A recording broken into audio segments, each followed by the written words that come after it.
இயேசு கிறிஸ்துவில் எனக்கு பிரியமானவர்களே, இன்றைக்கு இயேசுவின் பிறப்பை பற்றிய 10 விவிலிய வசனங்களை நாம் செவிமடுப்போம். முதலாவது எசாயா 7ஆம் அதிகாரம் 14ஆம் வசனம். ஆண்டவர் தாமே உங்களுக்கு ஒரு அடையாளத்தை அருள்வார். இதோ கருவுற்றிருக்கும் அந்த இளம்பெண் ஒரு ஆண்மகவை பெற்றெடுப்பார். அக்குழந்தைக்கு அவள் இம்மானுவேல் என்று பெயரிடுவார். இரண்டாவது இறைவார்த்தை எசாயா 9ஆம் அதிகாரம் இறைவார்த்தை 6. ஒரு குழந்தை நமக்கு பிறந்துள்ளார், ஒரு ஆண்மகவு நமக்கு தரப்பட்டுள்ளார். ஆட்சி பொறுப்பு அவர் தோள் மேல் இருக்கும். அவர் திருப்பெயரோ வியத்தகு ஆலோசகர், வலிமை மிகு இறைவன், என்றுமுள்ள தந்தை, அமைதியின் அரசர் என்று அழைக்கப்படும். மூன்றாவது இறைவார்த்தை மீகா நூலிலிருந்து அதிகாரம் 5 இறைவார்த்தை 2.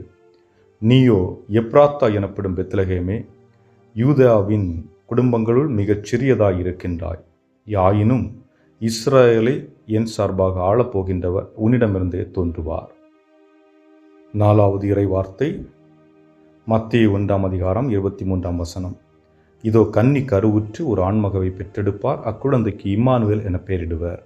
ஐந்தாவது இறைவார்த்தை லூக்கா 1ஆம் அதிகாரம் இறைவார்த்தை 30-31.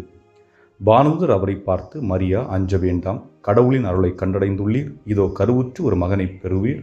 அவருக்கு இயேசு என்னும் பெயரிடுவீர். ஆறாவது இறைவார்த்தை மத்தேயு 1ஆம் அதிகாரம் 21ஆம் வசனம். அவர் ஒரு மகனை பெற்றெடுப்பார். அவருக்கு இயேசு என பெயரிடுவீர். ஏனெனில் அவர் தம் மக்களை அவர்களுடைய பாவங்களிலிருந்து மீட்பார் என்றார். ஏழாவது இறைவார்த்தை லூக்கா 2:6-7. அவர்கள் அங்கு இருந்தபொழுது மரியாவுக்கு பேறுகாலம் வந்தது. அவர் தம் தலைமகனை பெற்றெடுத்தார். விடுதியில் அவர்களுக்கு இடம் கிடைக்கவில்லை. எனவே பிள்ளையை துணிகளில் பொதிந்து தீவன தொட்டியில் கிடத்தினர்.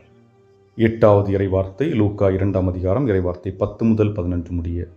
வானதூதர்கள் அவர்களிடம், அஞ்சாதீர்கள், இதோ எல்லா மக்களுக்கும் பெரும் மகிழ்ச்சியூட்டும் நற்செய்தியை உங்களுக்கு அறிவிக்கிறேன்.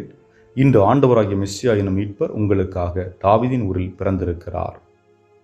ஒன்பதாவது இறைவார்த்தை லூக்கா 2ஆம் அதிகாரம் 13-14. விண்ணக தூதர் பேரணி அந்த தூதருடன் சேர்ந்து, உன்னதத்தில் கடவுளுக்கு மாட்சி உரித்தாகுக, உலகில் அவருக்கு உகந்தோருக்கு அமைதி உண்டாகுக என்று கடவுளை புகழ்ந்தது. 10வது இறைவார்த்தை கலாத்தியர் 4ஆம் அதிகாரம் இறைவார்த்தை 4-5. காலம் நிறைவேறிய போது திருச்சட்டத்திற்கு உட்பட்டிருந்த நம்மை மீட்டு தம் பிள்ளைகளாக்குமாறு கடவுள் தம் மகனை பெண்ணிடம் பிறந்தவராகவும் திருச்சட்டத்திற்கு உட்பட்டவராகவும் அனுப்பினார்.